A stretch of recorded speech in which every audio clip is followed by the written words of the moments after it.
Assalamualaikum everyone, welcome to my YouTube channel Chemistry by Mishal. In today's lecture we are going to discuss about Fourier transform IR spectrometer. पिछले lecture के अंदर हमने dispersive IR spectrometer के बारे में discuss किया था, जिसके अंदर मैंने आपको बताया था कि हम किस तरह मोनोक्रोमेटर को यूज़ करते हुए IR रेडिएशन को जो है वो उनके सिंगल वेवलेंथ के अंदर कन्वर्ट करते हैं और as a result 1 by 1 wavelength को पास करवाते हैं थ्रू आवर सैंपल। और हम देखते हैं कि कितनी हमारे पास जो वेवलेंथ या हमारे पास जो रेडिएशन है वो अब्जॉर्ब हुई है और कितनी ट्रांसमिट हुई है। और एज ए रिजल्ट हमारे पास जो है वो फ्रीक्वेंसी डोमेन सिग्नल आता था, जिसके अंदर हमारे पास क्या था, परसेंट ट्रांसमीटर्स जो है वो हमारे वाई एक्सिस पे होती थी और हमारे पास वेव नंबर आ जाता था हमारे एक्स एक्सिस के लोग। और एज ए रिजल्ट हम जो है वो देख लेते थे कि हमारे पास कौन कौन सी करेक्टरिस्टिक जो है वो पीक्स आ रही हैं कंपाउंड की, और एज ए रिजल्ट कंपाउंड कौन सा हो सकता है। इस लेक्चर के अंदर हम देखेंगे FTIR स्पेक्ट्रोमीटर के अंदर, जो कि हमारे पास प्रोड्यूस किया गया क्योंकि हमारे पास जो पिछला था डिस्पर्सिव IR स्पेक्ट्रोमीटर, उसके अंदर बहुत से उसके डिसएडवांटेजेस थे, जबकि FTIR स्पेक्ट्रोमीटर जो है वो कंपैरेटिवली बहुत बेहतर है as compare to dispersive IR spectrometer. इस लेक्चर के अंदर हम उसके एडवांटेजेस, उसकी वर्किंग और हमारे पास किस तरह वो ये किस प्रिंसिपल पर ये बेस करता है और किस तरह वो वर्क करता है, इसके बारे में डिस्कस करेंगे। तो इस लेक्चर को एंड तक ज़रूर वॉच कीजिएगा, क्योंकि ये बहुत ही इंपॉर्टेंट लेक्चर है with exam point of view. और अगर आपको ये वीडियो पसंद आए तो इस वीडियो को लाइक कीजिएगा और चैनल को सब्सक्राइब कीजिएगा। Now let's get started. First of all हम देखते हैं कि FTIR स्पेक्ट्रोमीटर जो है वो किस तरह का बना होता है और हमारे पास इसकी वर्किंग कैसे होती है। ये हमारे पास एक फ्लो शीट है उसकी, ठीक है। हमारे पास शो करवाया हुआ है एक IR सोर्स, जिससे हमारे पास इंफ्रारेड रेडिएशन जो है वो प्रोड्यूस होगी, ठीक है।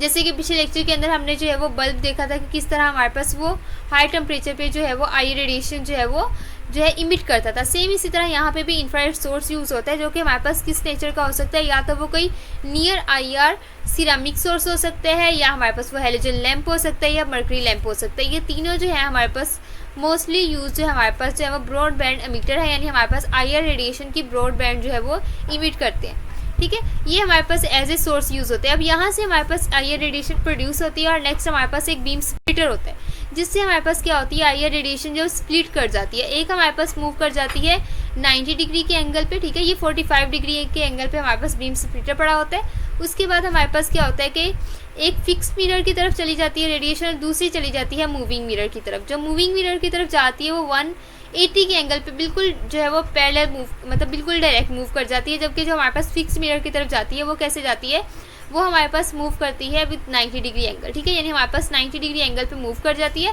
और एज ए रिजल्ट यहाँ से रेडिएशन दोबारा वापस आ जाती है बीम स्प्लिटर की तरफ। सेम इसी तरह जो हमारे पास मूविंग मिरर की तरफ जाती है वो भी हमारे पास रेडिएशन बीम स्प्लिटर की तरफ वापस आ जाती है। अब होता क्या है कि हमारे पास ये फिक्स मिरर है, ठीक है, इसकी तरफ जा रही है। अब यहाँ से जो रेडिएशन वापस पास हो क्या है कि अगर वो हमारे पास पहले इस फॉर्म में थी तो दोबारा भी वो इसी फॉर्म में रहेगी उसके अंदर, क्योंकि टाइम पीरियड चेंज नहीं हो रहा।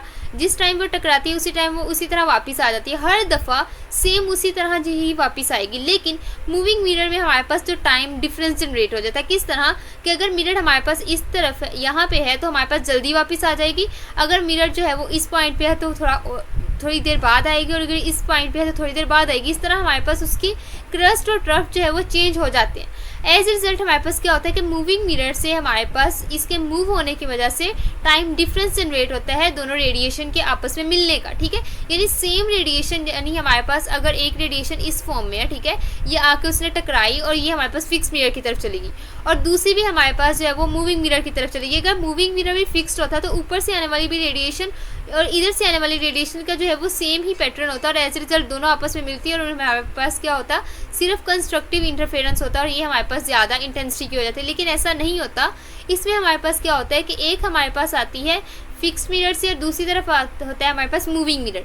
अब मूविंग मिरर में कभी वो किसी पॉइंट पे होती है, कभी किसी पॉइंट पे होती है। एज ए रिजल्ट हमारे पास जो रेडिएशन प्रोड्यूस होती है वापस मतलब आती है, वो जब फिक्स मिरर के साथ आने वाली आई रेडिएशन से जो है वो टकराती है, आपस में मिलती है, तो दो तरह की इंटरफेरेंस होने के चांसेस होती है। किसी पॉइंट पे हमारे पास कंस्ट्रक्टिव इंटरफेरेंस होता है और किसी पॉइंट पे हमारे पास डिस्ट्रक्टिव इंटरफेरेंस होता है। और एज ए रिजल्ट हमारे पास एक इंटरफेरोग्राम प्रोड्यूस होता है, जो कि हमारे पास कॉम्प्लेक्स नेचर का होता है, ठीक है।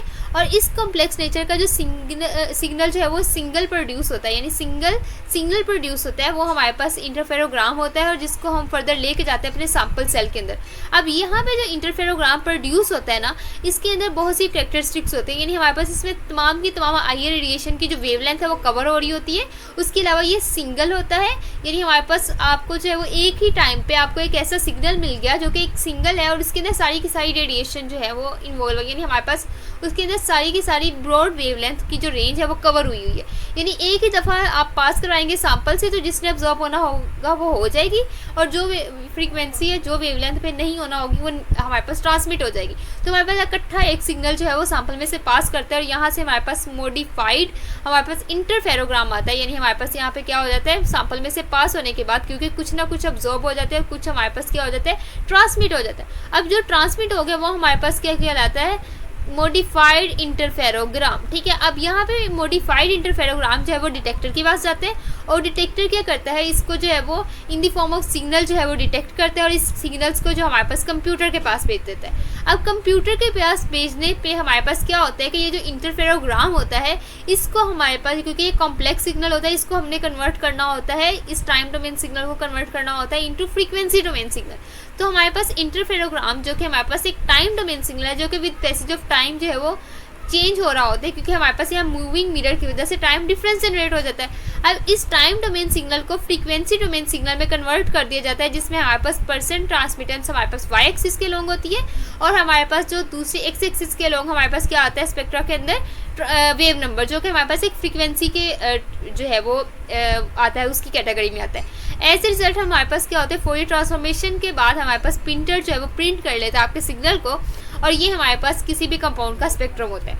अब इस सब के अंदर, क्योंकि मैंने आपको समरी पहले बता दी ताकि आपको नेक्स्ट जो पार्ट है वो इजीली समझ में आ जाए, अब इसके अंदर क्या हुआ कि हमने जो है वो एक डिफरेंट प्रिंसिपल की बेस पे हमने स्पेक्ट्रोमीटर को डिज़ाइन किया। यानी इसमें हमारे पास क्या हुआ, एक सबसे पहले कॉम्प्लेक्स पैटर्न जनरेट होता है जो कि सिंगल सिग्नल होता है, उसके अंदर तमाम की तमाम जो रेंज है आईआर रेडिएशन की वो कवर हो रही होती है, और ये हमारे पास काफ़ी स्ट्रॉन्ग सिग्नल होता है, और इसको हम कहते हैं इंटरफेरोग्राम, क्योंकि हमारे पास ये इंटरफेरेंस जो कि कंस्ट्रक्टिव भी हो सकती है, डिस्ट्रक्टिव भी हो सकती है, उसके रिजल्ट में प्रोड्यूस होता है, और इस इंटरफेरोग्राम को हम देन पास करवाते हैं थ्रू सैंपल, और एक मॉडिफाइड इंटरफेरोग्राम प्रोड्यूस होता है जिसको हम क्या करते हैं, मैथमेटिकल ऑपरेशन अप्लाई करते हुए इसे जो कि हमारे पास कहलाता है फोरियर ट्रांसफॉर्मेशन, उसके थ्रू हम क्या करते हैं, इसको हम जो है वो इस कॉम्प्लेक्स सिग्नल को जो है वो सिंप्लीफाई कर देते हैं, और उसके साथ साथ हम इसे कन्वर्ट कर देते हैं इनटू फ्रीक्वेंसी डोमेन सिग्नल। और ये फ्रीक्वेंसी डोमेन सिग्नल जो है ये हमारे पास एक्चुअली होता क्या है कि कॉम्प्लेक्स सिग्नल है हमारे पास सारी की सारी वेवलेंथ के बारे में होता है, कि इन्फॉर्मेशन होती है कि कौन सा कितना हमारे पास इंटेंसिटी पे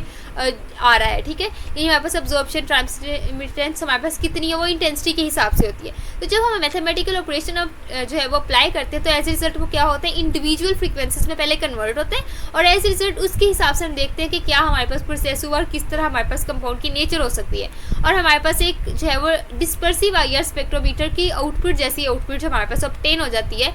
अब इस प्रोसेस में क्योंकि हमारे पास जो है वो कॉम्प्लेक्स सिग्नल पहले जनरेट कर दिया, जल्दी से एक ही दफ़ा से सिग्नल पास करवाया, और एक ही दफ़ा से हमने जो है वो सिग्नल ऑब्टेन कर लिया, और बाद में मैथमेटिकल ऑपरेशन करके सारे सिग्नल्स को सेपरेट आउट कर लिया।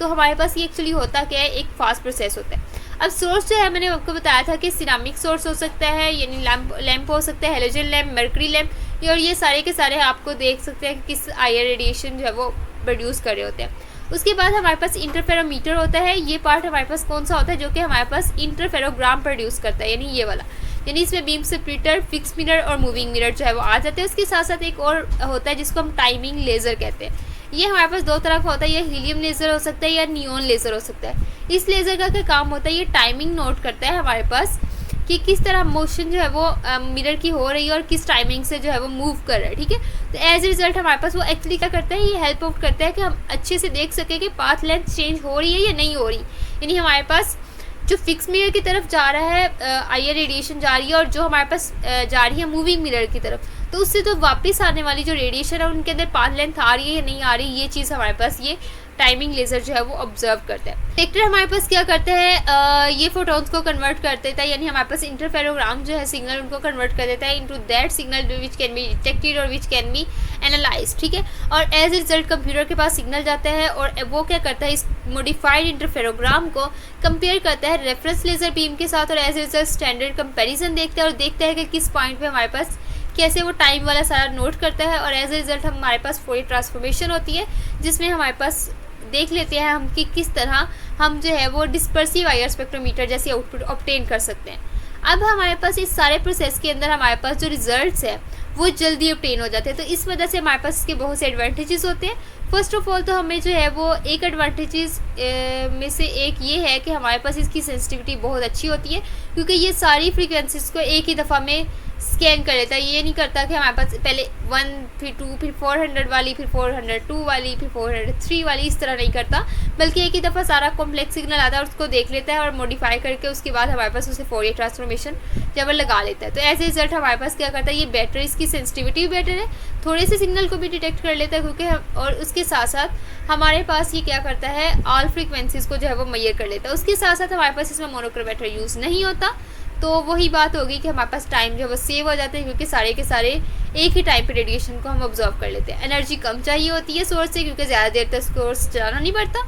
उसके साथ साथ हमारे पास जो है वो लेस टाइम, 1 से 2 सेकंड लगते हैं, जबकि उसके अंदर हमारे पास क्या था, बहुत ज़्यादा मिनट्स लगते थे। ठीक है, मिनट्स में टाइम था, यहाँ सेकंड्स के अंदर है। उसके अलावा हमारे पास जो रेजोल्यूशन है इसकी काफ़ी अच्छी होती है, क्योंकि हमने जो है वो लेज़र बीम भी साथ अटैच किया होता है, जो कि हमारे पास मूविंग मिरर की स्पीड को भी कंट्रोल कर रहा होता है और time of collection of data points को भी नोट कर रहा होता है। ठीक है, तो हमारे पास जो एक्यूरेसी है उसकी काफ़ी अच्छी होती है। आप जो है वो उसको ईजिली हम जो है उसकी एक्यूरेसी जो है वो देख सकते हैं। अगर हमारे पास कोई गड़बड़ भी हुई है तो वो हम लेज़र बीम के जो है वो उससे जो है वो डिटेक्ट कर सकते हैं कि हमारे जो IR स्पेक्ट्रोमीटर है उसके अंदर क्या प्रॉब्लम है। ठीक है, उसके बाद हमारे पास इसकी हाई रेजोल्यूशन होती है और हमारे पास जो है वो यानी छोटे से छोटा अगर सिग्नल है तो वो हमारे पास अगर 2 सिग्नल है वो बहुत ही करीब आ रहे थे डिस्पर्सिव IR के अंदर, तो इसके अंदर हमारे पास वो रिजॉल्व हुए होते हैं, वो थोड़े दूर होते हैं। ठीक है, तो ये हमारे पास था फोरियर ट्रांसफॉर्म IR स्पेक्ट्रोमीटर। तो होप सो आपको ये वीडियो पसंद आई हुई होगी और thanks for watching my video. अल्लाह हाफिज़।